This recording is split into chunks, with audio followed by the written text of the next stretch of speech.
Bonjour à tous nos téléspectateurs de la République démocratique du Congo, Niki Ninel Mbenga et mon nom. Je suis très heureuse de vous retrouver et pour vous servir.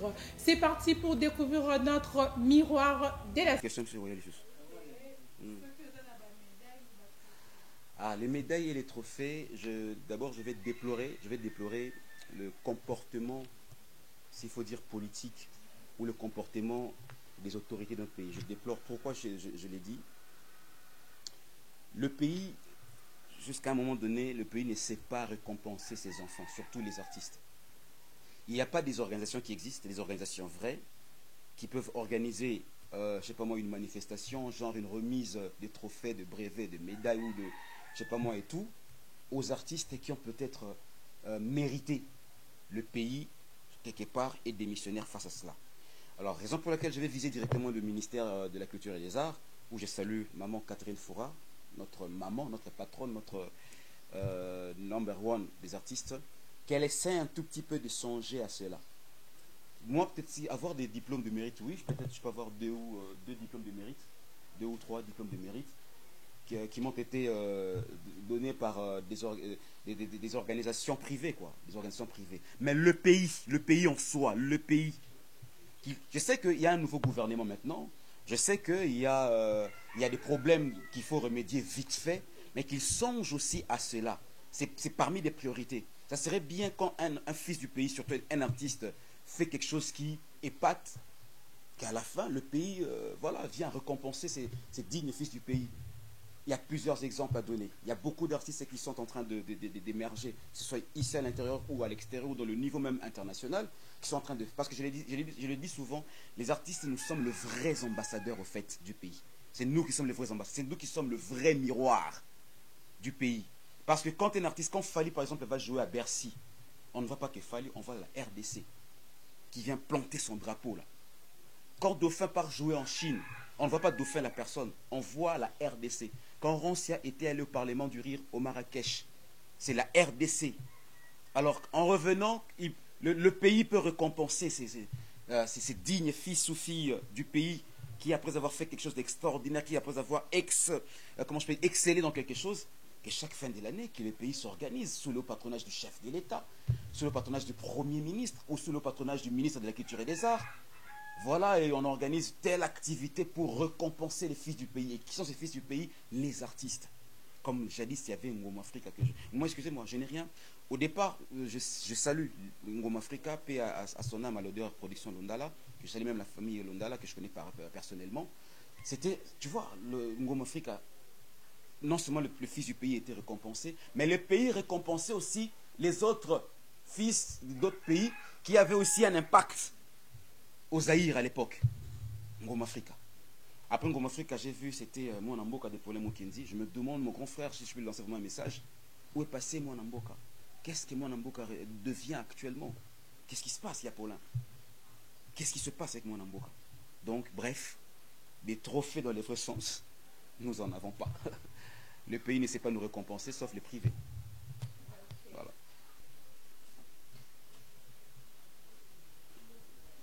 Voilà, d'abord je vous remercie. Je remercie toute l'équipe de l'émission Miroir de m'avoir choisi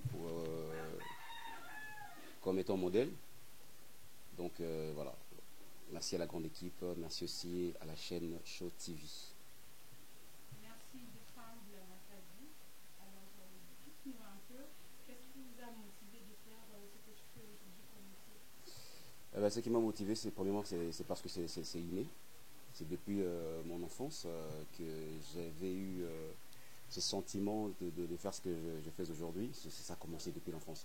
Parce qu'il faut d'abord noter que Dauphin a plusieurs casquettes. Je suis humoriste, je suis journaliste, je suis animateur. Et voilà. Donc tout ça, c'est depuis l'enfance. Donc j'étais un peu animé par l'esprit de vouloir faire. Parce que, à l'époque, papa, en fait, on avait une caméra parce que papa travaillait avec Mobutu. On avait une caméra qui me permettait, moi, de faire des petites vidéos, des émissions, des interviews. Donc je les faisais comme ça à la maison. J'interviewais papa, j'interviewais mes grands frères, des amis et tout. Donc voilà, c'est depuis l'enfance. C'est depuis vraiment l'enfance. Alors, si on parle aujourd'hui des enfants de la Matadi, quel est votre parcours? J'ai un parcours énorme. J'ai vraiment un parcours très énorme et qui n'est pas aussi, qui n'a pas aussi été facile. Comme je l'ai dit, j'ai plusieurs casquettes. D'abord, par rapport comment je peux dire, par rapport à l'art, non, à l'humour que j'ai fait, j'ai plusieurs idoles. D'abord, c'est à Roch Bokabela Bodo, qui chaque fois que Paulin Mukendi l'invitait dans son émission, je crois que c'était Face B, ou Vedette du soir, un truc comme ça à l'époque, je me disais, mais comment ce monsieur arrive à imiter tout le monde comme ça et tout ça. Alors moi, j'avais ça aussi dedans de moi. À l'époque, j'imitais que le marché Mobutu. Parce que papa, bien sûr, travaillait avec Mobutu. Après, j'ai dit non, je dois faire comme Bodo. Je dois un peu améliorer ça encore davantage et tout ça. Alors, comme étant petit aussi, l'humour jaillissait aussi en moi. Et puis voilà, j'ai essayé un tout petit peu d'associer un peu le tout.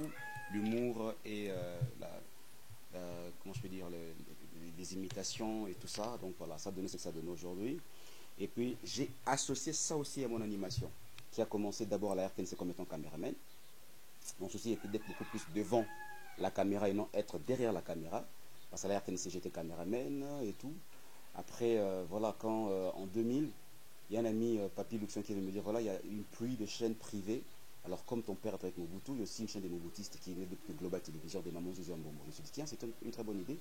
J'ai quitté la RTNC, je suis allé à Global Télévision et c'est là que tout a commencé. Je commençais là-bas depuis 2000. Et voilà, j'ai quitté Global, Plein Télévision, j'étais directeur de programme même.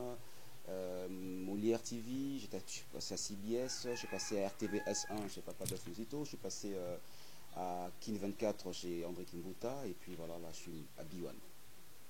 Vous avez eu aussi quelques difficultés dans votre carrière? Mais évidemment, des difficultés énormes, ça ne manque jamais, c'est des difficultés très énormes. Écoute, moi je le dis souvent, on dit aucune personne ne voit le bonheur sans passer par la souffrance. Et c'est ça le vrai bonheur qu'on a, une fois qu'on est passé dans plusieurs souffrances, parce que cette souffrance-là, quelque part, ça nous forge, ça nous aide à devenir grand. Une personne qui n'a pas souffert dans sa vie, il ne sait pas garder ce qu'il aura comme résultat, il ne sera pas protégé, garder ce qu'il aura comme résultat. Donc j'ai vraiment beaucoup souffert. Faire les pieds, j'habite Limité, faire les pieds de Limité jusqu'à Upen pour chercher le boulot, c'était pas évident. Des fois en rentrant, il y a la pluie qui tombe et puis voilà, tu te retrouves trop mouillé. Il y a des fois, tu pars faire une demande, on ne croit pas en toi, tu sais ce que tu sais ce que tu vaux toi-même, tu sais que tu pourras présenter au fait, mais quand on ne croit pas en toi, ça décourage, ça fait un peu mal, disons. Mais moi, je n'étais pas découragé, j'ai continué. Par exemple, j'ai fait une année de démarche à Raga. Une année, quand je me cherchais, j'ai fait une année de démarche à Raga. À l'époque, Mbouigo qui était directeur de programme, quand Raga était encore là où il y a l'actuel Fleuve Congo Hotel. Voilà. Quand c'est encore CCZ, quand l'immeuble était encore abandonné, la station des Raga était là-bas. Donc voilà, j'ai souffert, c'était pas facile. J'ai vraiment, vraiment, vraiment souffert. Les gens voient peut-être à Dauphin aujourd'hui un bureau. Dauphin, il a fait de voir Kabila, il a fait de voir Tshisekedi, il a fait de voir Sassou Nguesso et tout ça là. Les gens pensent que la vie est facile. La vie n'est pas du tout facile. C'est le résultat de plusieurs souffrances. Une souffrance naturelle, une souffrance normale. Tu vois ce que je suis en train de dire? Une souffrance normale. Une souffrance qui vaut la peine d'en souffrir pour pour aboutir à un bon résultat. Parce que beaucoup de jeunes pensent actuellement, la vie c'est facile. Parce que si comme Dauphin est ce qu'il est aujourd'hui, si je me rapproche de Dauphin, du jour au lendemain, je deviendrai aussi peut-être célèbre, tout ça là. Ce n'est pas ça. La vie c'est au fur et à mesure. Donc voilà, c'est un peu ça. Alors, dites-nous le secret de votre réussite. Le secret, d'abord, c'est Dieu. D'abord, c'est Dieu. Après, c'est le travail. Parce qu'on dit l'homme propose, Dieu dispose. Les gens pensent que quand on dit Dieu dispose, ça veut dire que Dieu disposera autrement. Dieu peut disposer comme toi tu proposes aussi. C'est ça la disposition. Dieu peut disposer comme toi tu proposes.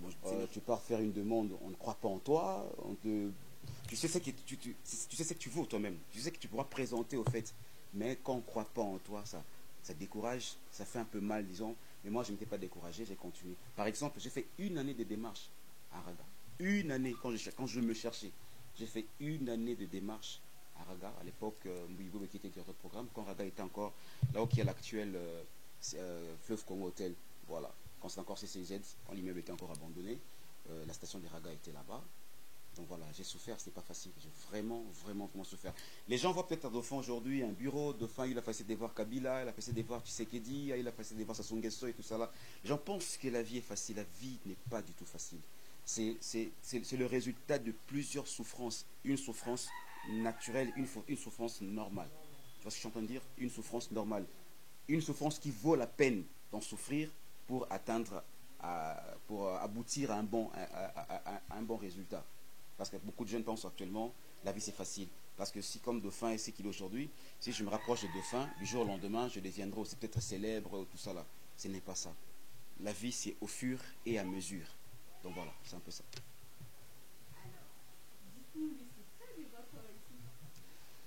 Le secret, d'abord, c'est Dieu. D'abord, c'est Dieu. Après, c'est le travail. Parce qu'on dit l'homme propose, Dieu dispose. Les gens pensent que quand on dit Dieu dispose, ça veut dire que Dieu disposera autrement. Dieu peut disposer comme toi tu proposes aussi. C'est ça la disposition. Dieu peut disposer comme toi tu proposes. Bon, Seigneur, je propose comme ça, ok? Dieu dit, je dispose ainsi. Donc voilà pourquoi je dis d'abord, c'est mettre Dieu au devant de tout travail. Tu vois, parce qu'aujourd'hui, c'est les, comment je peux dire, la pensée des Noirs. C'est quand tu souffres, quand tu seras béni, moi j'ai l'impression que les gens pensent que Dieu ne peut plus bénir une personne à un niveau élevé. C'est faux. C'est faux. Le diable ne donne pas. Le diable ne donne pas au fait. C'est Dieu qui donne. Et puis ce que Dieu donne, la bénédiction de l'Éternel qui enrichit et ne se fait suivre d'aucun chagrin. Et ça reste à perpétuité. C'est comme ça. Donc le secret, c'est mettre d'abord Dieu avant toute chose et puis travailler, persévérer. La persévérance, c'est très très important dans la vie. Il peut y avoir des intempéries, il peut y avoir je sais pas moi, des blocages, des cales par-ci par-là. Quand tu persévères dans ta vie, il y aura toujours un bon résultat, il y aura toujours la réussite. Merci, Dauphin. Durant toute votre carrière, croyez-vous accomplir de bonnes œuvres à travers ton travail? Oui, j'ai accompli des bonnes œuvres parce que, raison pour laquelle je l'ai dit tout à l'heure, c'est grâce à ce que j'ai fait, grâce aux œuvres que j'ai fait ou que j'ai fait, qui a permis à ce que je puisse rencontrer les différents chefs d'État, notamment Joseph Kabila Kabange, le sénateur, le président Félix Tshisekedi Tshilombo, le président Denis Sassou Nguesso. Ça m'a permis de voyager, j'ai continué toujours à voyager aussi. Et voilà, j'ai reçu beaucoup de cadeaux venant de beaucoup de personnes de bonne foi et de bonne volonté, tout ça. Donc voilà, mes œuvres m'ont permis vraiment comment je peux dire, à me retrouver et puis à réaliser voilà, des belles promesses. Voilà. Merci beaucoup. Maintenant, là, quel conseil donneriez-vous à toutes les personnes qui rêvent un jour de devenir candidat? Eh ben, le conseil que je vais leur donner, comme je l'ai dit tout à l'heure, c'est travailler. Dauphin, je n'ai pas commencé aujourd'hui, parce que les gens pensent peut-être que Dauphin est ici, Dauphin c'est là, parce que les gens font allusion simplement aux pratiques mystiques pour gagner la vie. Ce n'est pas ça, mes frères et sœurs. La vie, c'est le travail. J'ai eu un passé qui n'a pas été facile, bien que je suis fils d'un ancien chef de service du maréchal Mobutu, vivant jusqu'aujourd'hui.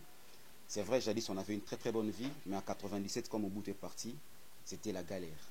C'était la galère, c'était un moment très très très difficile. Du coup, il fallait se battre, il fallait me battre. Moi, j'ai vendu les dessins. Moi, j'ai dessiné dans des murs, pharmacies, boutiques, j'ai dessiné. Ceux-là qui peuvent avoir l'idée de Dauphin. Moi, j'ai filmé, je suis caméraman aussi pour cette information. Parce que la chance que j'avais, c'est habiter à côté de l'hôpital Bondeko. Alors, chaque fois qu'il y avait des levées des corps, tout ça là, il y avait une soeur qui venait m'appeler. Dauphin, quand toi tu as une caméra, viens filmer.